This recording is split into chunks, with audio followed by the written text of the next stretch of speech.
Oh, I showed my dad um,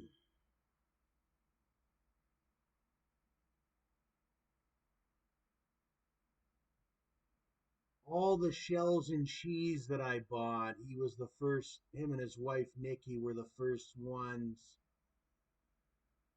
to introduce me to it. But it's not the same brand. We used to get Velveeta, but actually it's made by the same manufacturers that make Velveeta. Quality pasta, but they've rebranded it for some. You can buy it like this. It's called Muscle Mac because, well, it doesn't look appealing. It doesn't look as appealing. I think when my dad looked at it, he would have said, "That's not Velveeta shells and cheese. That's some protein muscle mac crap or whatever, right?" But no, it's the exact same thing. It's sorry, shells and cheese. Actually the exact same company, I believe, that makes Velveeta.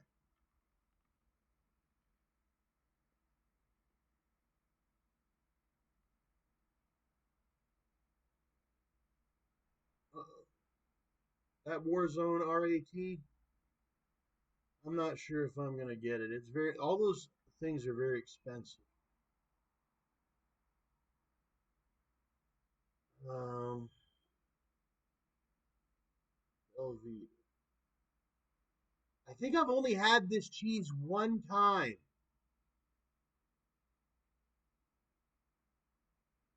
Where it's blocked, where you can buy it in the blocks, and you have to do a boil melt the cheese. You can't melt the cheese. I mean, some people say they can do it, but you're not supposed to put the cheese directly on the burner in the pan. It's supposed to be on top of a boiler. I mean, sorry, another pot that's boiling water, and then it gets the other pan or whatever hot and melts it. Yeah, so this is what the shells and cheese Velveeta looks like.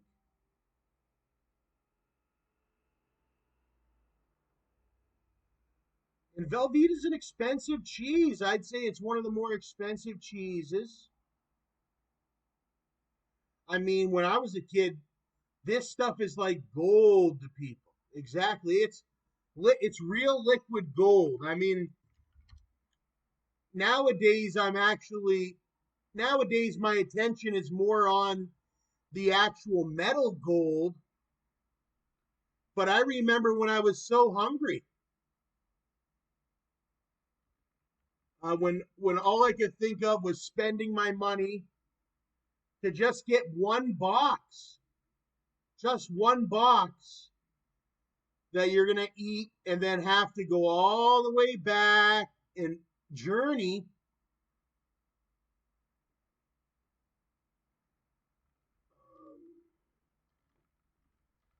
You're going to have to journey all the way back to town in your horse and carriage or your car. It used to be a horse and carriage, and it still is for some people, but generally you're supposed to still have the same rules as, say, if you were taking a horse in a carriage. Like, if you can afford to get more than one box of shells and cheese, you should pick up more than one box. I mean, you have the whole horse and carriage.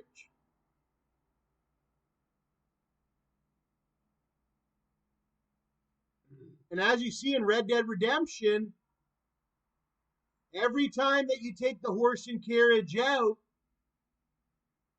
it's a time that you're taking it out.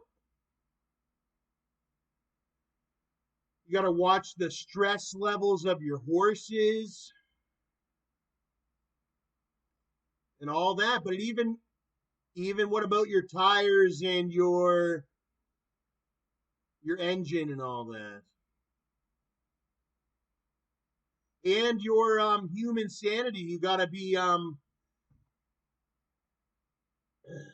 well put together. You got to be well put together. You got to have good sleep, hygiene, and all that to go to the store to buy stuff.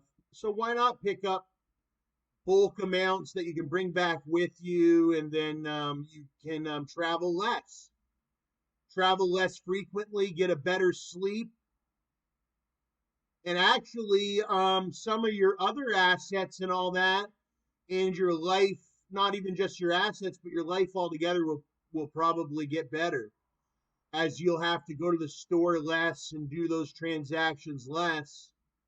You'll be able to work your way up. And I know the Velveeta is sort of an expensive thing, but look at how many ones I got nowadays. I buy it by the box. Nowadays, you can buy it on Amazon.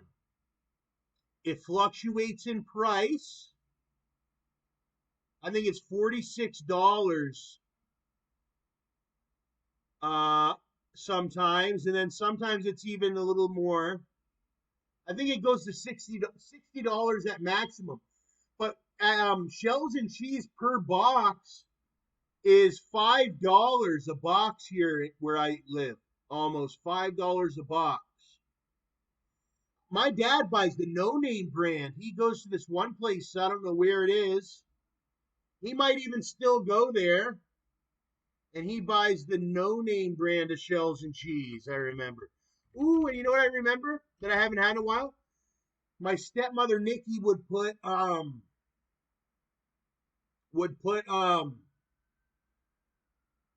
cauliflower and broccoli in it.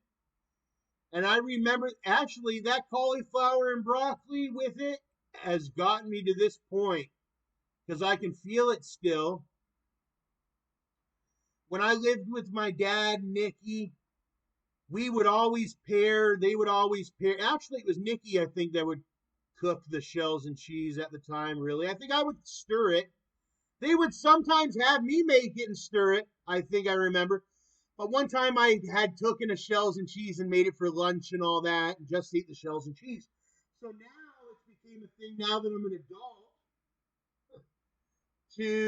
I only took one box of no name shells and cheese that was worth $1, $2. This is like a whole case that costs $60, right? Maybe when I'm older, I'm only still young, and I do not own my property. But I don't eat meals. They eat meals like this every single night. They have a meat, whether it be roast beef.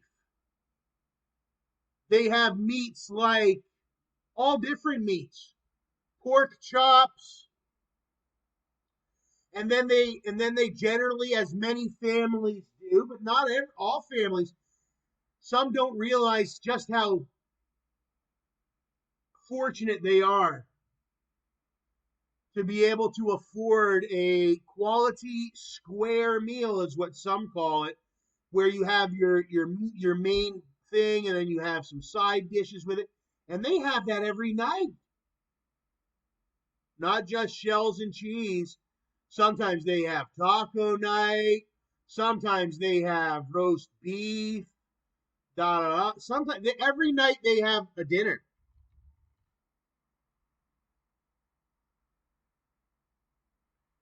Sometimes we'd call it supper. When I was growing up, they'd call it supper, and or they'd call it dinner. And I've even called. I mean, it's called different things other places, or for the certain type of meal. Sometimes it's even called a feast. Oh, I'm having a big feast. Banquet. A banquet is something that, like a Donald Trump or a Joe Biden, um,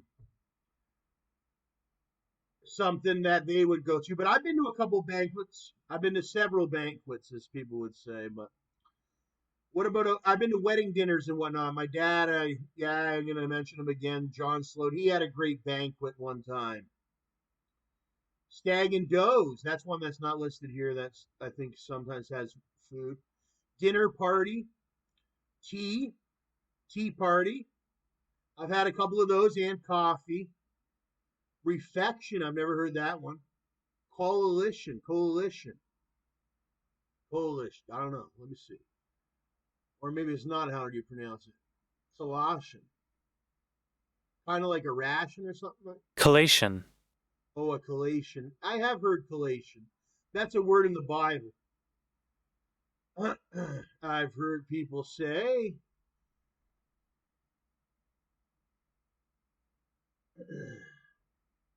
a word that was used in the Bible. A light meal allowed during a fast. You have rations too, where you just sort of have a small amount.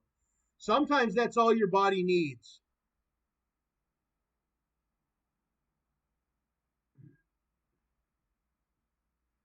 Sometimes a ration is much better than a feast. Uh, You know, when you're young, you think yeah, a feast, but some people are very smart. They know that they're rationing, but there's time for feasting. Whenever your rationing becomes uncontrollable, where you like, that's when you need to have your feast. I think, but but feasting all the time is not a good thing. Coming from somebody that feasts a lot. I mean, look at me and that other guy that feasts a lot. That what's his name? Avocado. I mean, the shirts don't even fit. I finally got shirts that fit. Okay, and you know, I look good and all that, and yeah, that's one of my things is how I got all these cool accessories and clothing and all that. But I'll tell you, it's not as easy as it looks. I mean, you could ask people that know me how hard it's been sometimes to find proper fitting clothing. Whereas you have people that, hey, they have no problems finding their proper clothing. But it's a time, it's sort of an adjustment.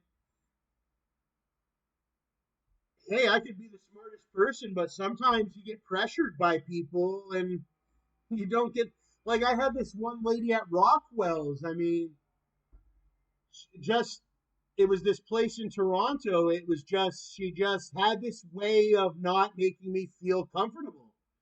Like when I hop on Amazon, I can sit there and decide. But no, like it's like sometimes when you go in places and all that, and sometimes when you go into places and all that, they try to pressure you and all that. And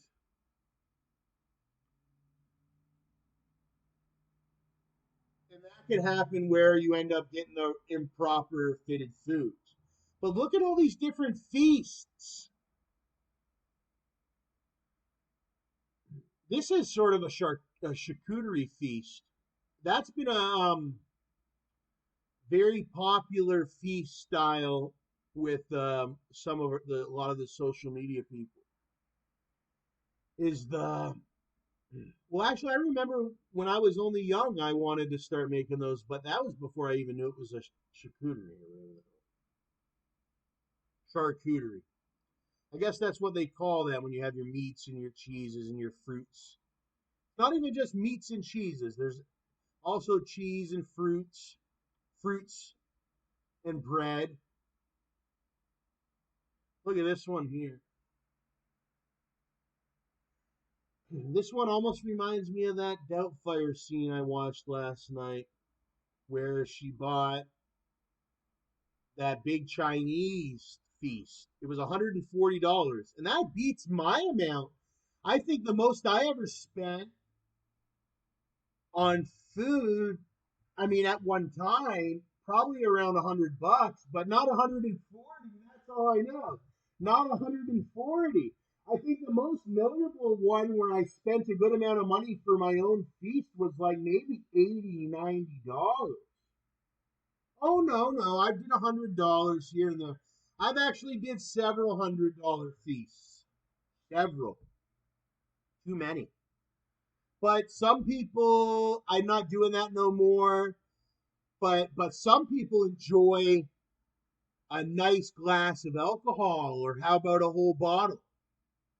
They like, some people have to have the fine wine or the fine champagne. That's the only champagne that they enjoy. And they'll go through lengths to spend it, or what have you. They'll go through lengths to spend it. We got pizza. Oh, this is a family. My mom likes to do this with my nieces and my cousins. And when I was a little kid, she would. My mom was famous for these ones. You'd have a little bit of this and a little bit of that. You'd have vegetables, maybe you'd have your fruit, your vegetable plate. You'd have your sausage rolls and all that. Oh, I've witnessed a lot of things. I mean, that is part of the reason why we exist. But I always knew I was going to witness all these things. I mean, from the time I was a child, I knew. I mean, when I heard what my dad had to witness, and not only my father, but also so it's, I don't know who thinks, but also my Auntie Carolyn Longbottom. I mean, the things that I would hear that they had to witness. Old friends from high school that died in car accidents and blah, blah, blah, blah, blah, stuff like that. Yeah, she told me. When you get older, we seen people in high school, they died in the middle of the road, Tommy. They got in a car accident, they was drinking and driving, and they died, Tommy. Yeah, see, yeah, and they witnessed it, Tommy. And this happened, and that happened, and this happened, and that happened, and look at me. I'm still here. Okay, because I knew stuff like that was going to happen. That was just famous in our family, all the way up for generations and generations and generations. We always seen others perish before us. All right? It was like built into my DNA. Okay? I had seen perishing before. I wore the Perish. Okay? There was a clothing company named Perish. I used to wear it. I don't have to show myself. You can look me up if you want to. Perish. Oh, I know all about perishing. I knew there was going to be perishing. It's part of life. But my family is extremely famous for survival. Everybody that's in my direct family is alive and well. Hey, but there it goes again. I've witnessed some great perishment, and I knew I would. When I was a kid, I said, "Tom, get ready. You're extremely smart, Tom, and you're going to be extremely wealthy." And when I realized that, I said, "Tom, get ready to witness many things that happen." I witnessed the 9/11 terror attacks when I was like fucking 8 or 7 years old. That was 2,000 people I witnessed in real time. I was at school. They turned it on the television. We witnessed 2,000 people jumping from the buildings, hitting the ground. I remember when I was like 7 years old, I first seen that video of a person where you heard the extremely loud noise when their body and everything hit the ground. And that was at 7 years old, before I got to go down to the United States. I was still living here in Canada. I was in, I don't know, first grade. I was in first grade, and I not even heard. I knew that the United States was there, and I had heard a lot. This is when I had started to research the stock market, and I had heard that New York had a really good stock market, and I said, "Wow, I'm so lucky to be alive." I was like, this stock market thing is something that I felt like I really liked or whatever. It made me hungry to hear about it. It made me feel like there was lots of food around, though. It made me feel like everything was going to be taken care of because I was going to be able to figure out that stock market or whatever. And then shortly after that is when those trade towers went down. I was just sitting in school like a kid, not even really knowing what was going on. And then kind of like George W. Bush, he was reading to kids he was reading to children in a schoolroom, and I was in my schoolroom, and I was sitting at the back of the class, and that's when the school went into lockdown. Yep, all the way here in Canada, we went into a full out lockdown type of thing. It wasn't as big of a lockdown as it would have been in the United States, but we locked. Something was going on. They didn't know what was going on at first. They when they at first it's like when at first they thought it was an accident. Okay, that was the rumor. The teacher came in the room, so there was this accident. And they didn't know. People thought we were gonna get. People thought it was like all out war. Like that was the first missile. There was about to be more. Some people say there was going to be that all the cities were about to get hit. They didn't know if it was going to be just New York City. They didn't know if Toronto was going to get hit. If fucking everywhere was going to get hit. And then that second building got hit. Then they knew for sure. Well, no, I think they didn't know if everything was going to get after, but they thought it was an accident. And then that second got hit building. People were saying, no, that wasn't an accident. Then the second one got hit. They said it's not an accident. It's a terrorist attack. We watched it all on the video live or whatever. Actually, I think we were watching it live. A lot of people watched it live. After the first one hit, we all got to watch the second one go in live. So I got to see that as a child. And I think that was my first witnessing of a really, really, actually one of the worst atrocities. I've witnessed a lot of things. It was one of the worst atrocities that I had to witness. But even at that time, you didn't see too much. It was a lot of edited stuff. It wasn't in real life. But I had seen, I said, wow, that showcases right there. It's not just a good world, but there's also bad things that can happen in this world. But it taught me like the bad things obviously don't happen all the time. Like I knew it was a very rare thing that happened and yada yada, but it got me ready for the future. That hey, like I mean, if a whole building can go down, then hey, then other stuff can happen during my 100 years of life, or 80 years, or 70 years. Stuff happens. That's all I learned when I was 7 years old. That it's a very like that the world is very sensitive, and that it deserves cherishing, and it was a lot of hard work, and the lives were so important and whatnot, and life is very important. And hey, but yeah, but it got me ready to witness, and I haven't witnessed anything as bad as that really in a while. I mean, I had a murder that happened in around one of my old friends or what have you, I guess you would call her, or what have you, but what else? Oh, I witnessed quite a few things actually. I mean, I even witnessed some really bad stuff go on with myself. I mean, I almost. Well, I had a lot. I had some financial issues, health issues, all different things that you can that go on during the period of your life. But hopefully, it's not that time yet for you, as it's not for me, and it's still great. It's a nice day, decent day. It was raining. I mean, it doesn't look as good as it does on this picture for me outside, but it looks good. It's a nice day. In this picture, it's a nice day. And this picture here gives me a breath. I think this picture is in Brooklyn, yeah. And yeah, I like the pizza and whatnot, but I've slowed down on the pizza. I got to experience pizza. So, like I said, it's not all bad things. It's mostly good things, actually.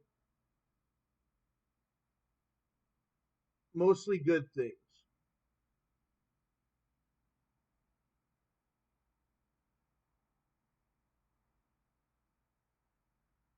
But it comes down to your day to day, who you are as a person, as yourself, is what makes your day to days. Not relying on anyone else. It's your personality at the end of the day that's going to make all those good things happen. Or people around you. Sometimes even people around you. My mom makes a lot of good things happen. Sometimes I don't think I'm going to be eating any food that day or something. And then my mom comes around and says, here. Or she says, you want to order something or something, she pays for it or what have you, you know?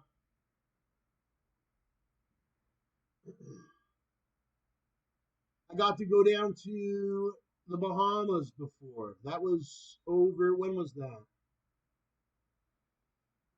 I think around 2006.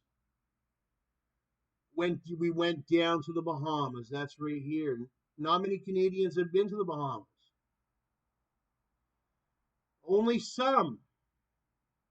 But some people will tell you lots have, but not millions. It's very rare to find somebody. But I'll tell you, I know a lot of Canadians, but not millions. But there's been quite a few Canadians that even go down to Costa Rica, Panama. That's where Phil Thompson goes, is Panama. Hopefully those ones switch up their areas. You know, they've already been to Panama. Panama does not want to see them again. You know.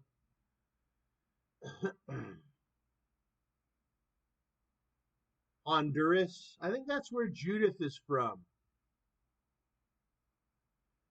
She never told me, but you know what? I never asked her.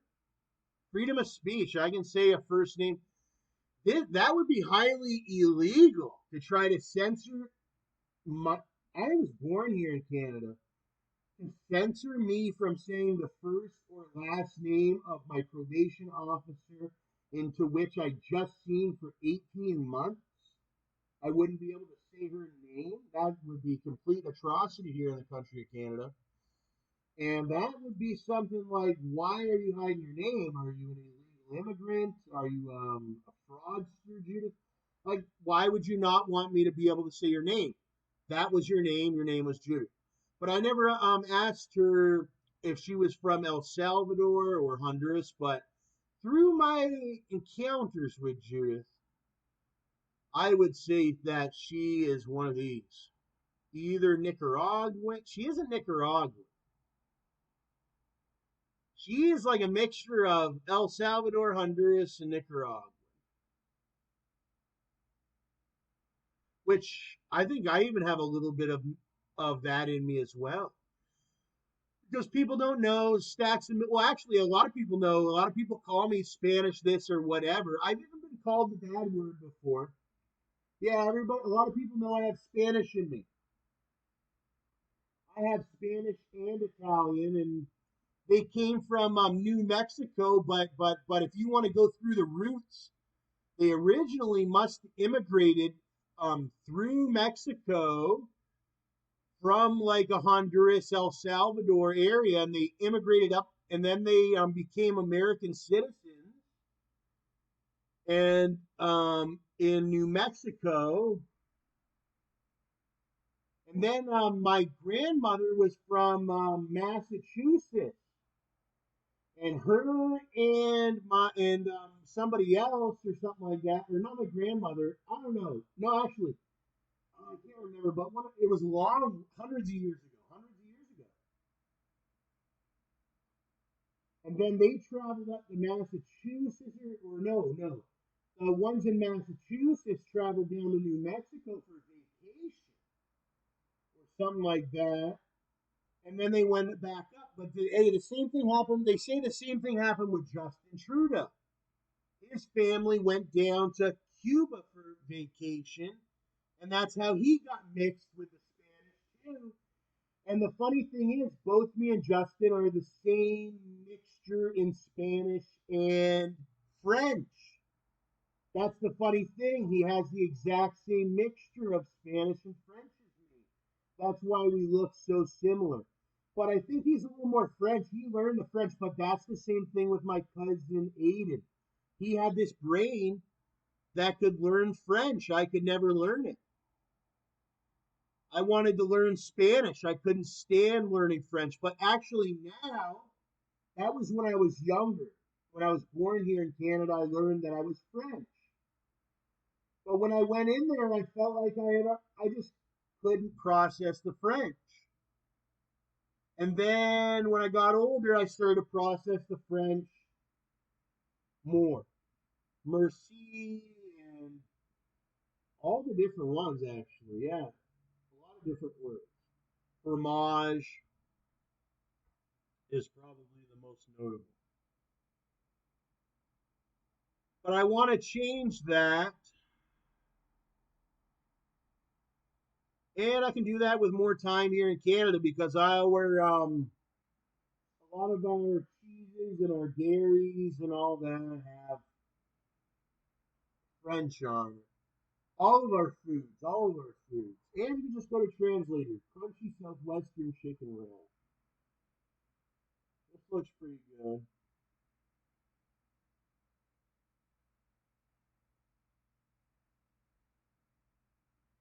Yeah, I just noticed I sound a lot like a Monsanto scientist, probably to a lot of people. Festival de Quebec. This one's a big one.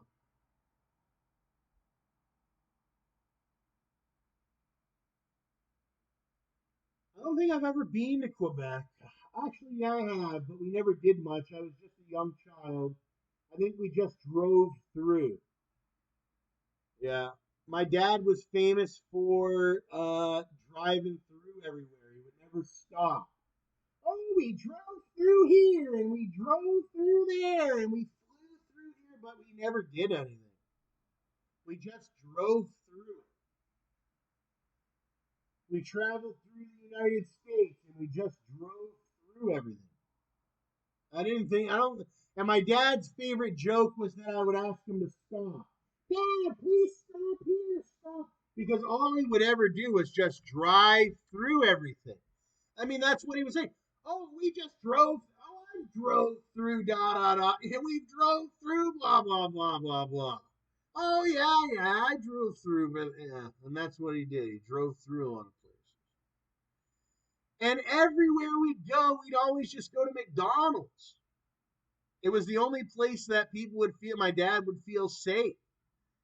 He wouldn't go. My mom was the same way. When we were in Chicago,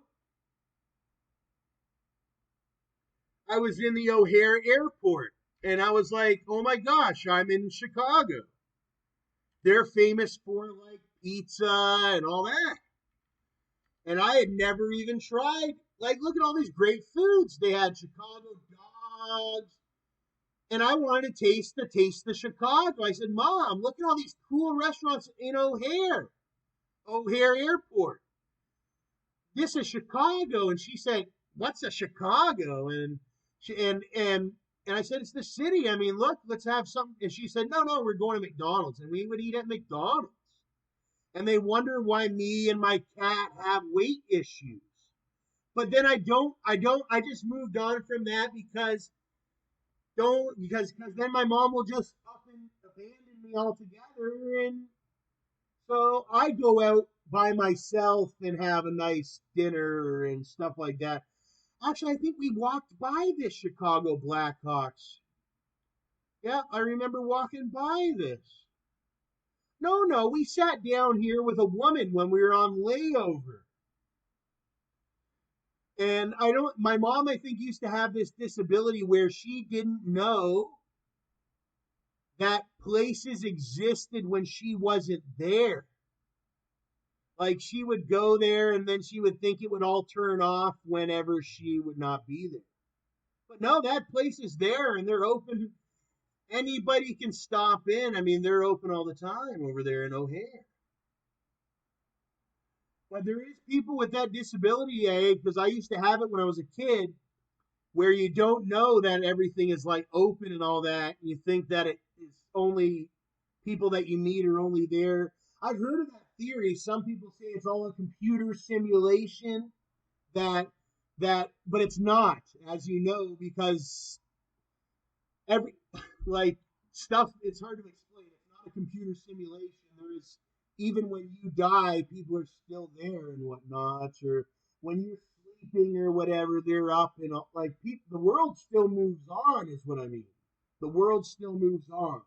It's not like this fake computer simulation of only your level or whatever. The world moves on. And one of the good ways to showcase that the world moved on was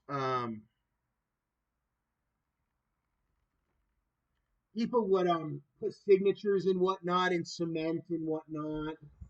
I always get reminded of that because my grandfather built a house, and same with my uncle. So inside of our house, you had Tom Slote and all that. That was signatured and all that into the concrete. And that was a big famous thing with a lot of families would do that, but they would do it more nicer. Some even have plaques. But yeah, that's a way to showcase that the world and that's what they did with those big rocks out in Arizona. They place those rocks there wherever the rocks are. There's all different formations in a lot of places. They do it to let you know that they were there, like the hieroglyphics. That the world is filled with all different people at all different times in history, in the future, when you're there and when you're not there.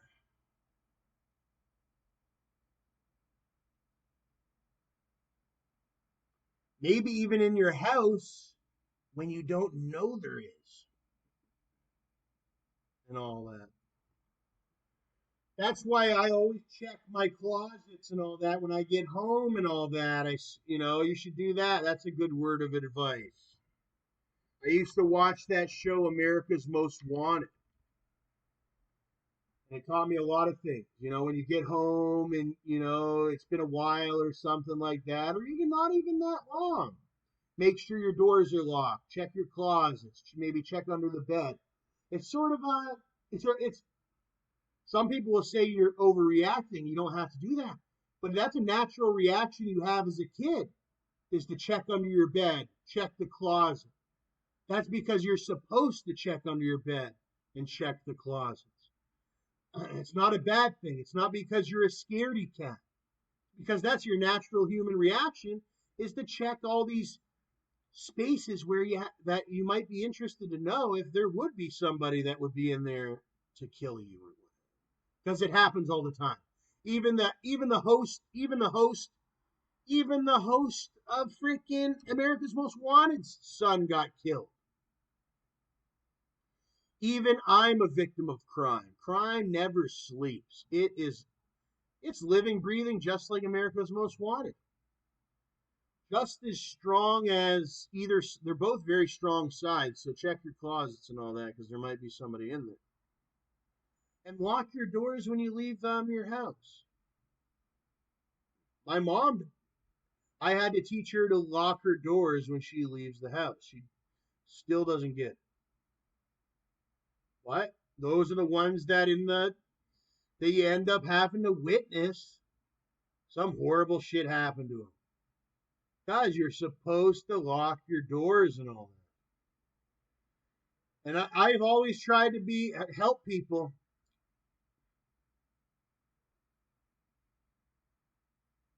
Some people say, "Oh, even when you lock your doors." No, when you lock your door, nobody's going to be getting in there. You'll notice if anybody's broken in. Anyways, I'm done.